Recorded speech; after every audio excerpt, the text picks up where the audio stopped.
सिर्फ एक रात में लिखी गई थी। शैतान की यह किताब 85 किलो है वजन। पढ़ते ही लोग हो जाते हैं पागल। क्या आपने दुनिया की सबसे खतरनाक किताब के बारे में सुना है?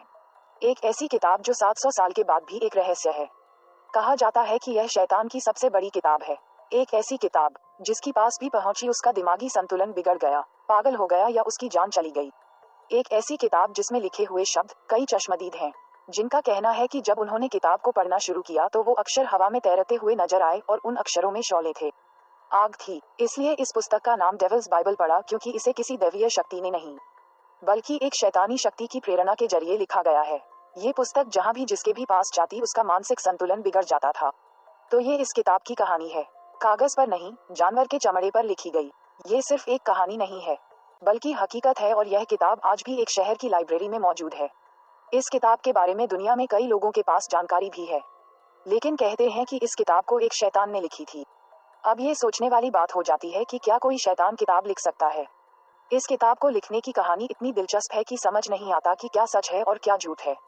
कहते हैं कि यह किताब एक रात में ही लिखी गई। दुनिया के जितने भी ज्यादातर जानकार हैं और एक्सपर्ट हैं जिन्होंने इस किताब पर रिसर्च की, उनका मानना है कि एक रात में एक ही आदमी इस किताब को एक ही हैंडराइटिंग में कैसे लिख सकता है। लोगों का कहना है कि अगर एक ही आदमी इस किताब को लिखे तो भी उसे कम से कम 25 साल लग जाएंगे।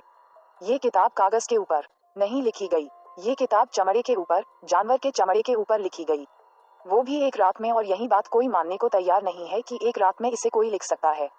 ये किताब है क्या? इस किताब का नाम द डेविल बाइबल है, यानी कि शैतान की किताब।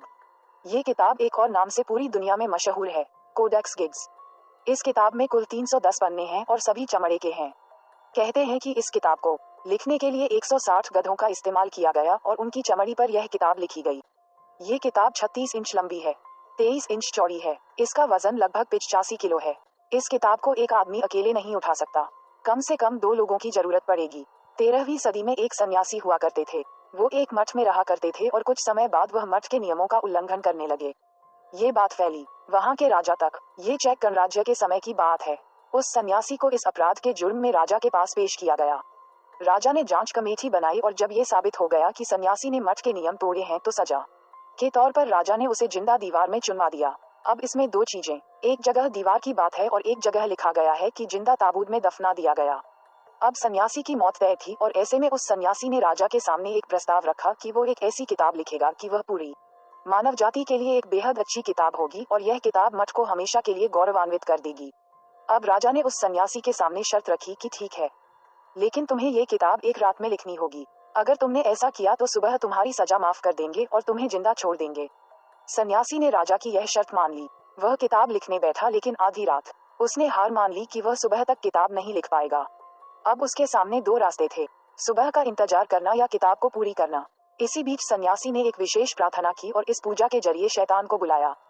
शैतान जैसे ही सन्यासी के सामने प्रकट हुआ तो सन्यासी ने उससे कहा कि अगर शैतान उसकी इस किताब को सुबह होने से पहले पूरी कर देगा तो सन्यासी अपनी आत्मा शैतान को सौंप देगा। शैतान ने सन्यासी की यह बात मान ली और किताब पूरी कर दी। सुबह जैसे ही सन्यासी ने किताब के पन्ने पलटे तो पहले ही पेज पर शैतान की तस्वीर थी।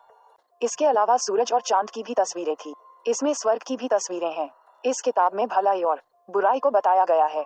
इस किताब में वर्णन है कि शैतान की पूजा करो, शैतान को मानो, शर्त के मुताबिक। सुबह शैतान ने सन्यासी की आत्मा को अपने कब्जे में ले लिया और सुबह जब राजा के लोग आए और उन्होंने जैसे ही किताब को खोला तो कईयों ने अपना दिमागी संतुलन खो दिया और पहले ही दिन से ये किताब चर्चा का विषय बन गई, क्योंकि यह बात कोई मानने को तैयार ही नहीं था कि यह एक रात में लिखी गई है।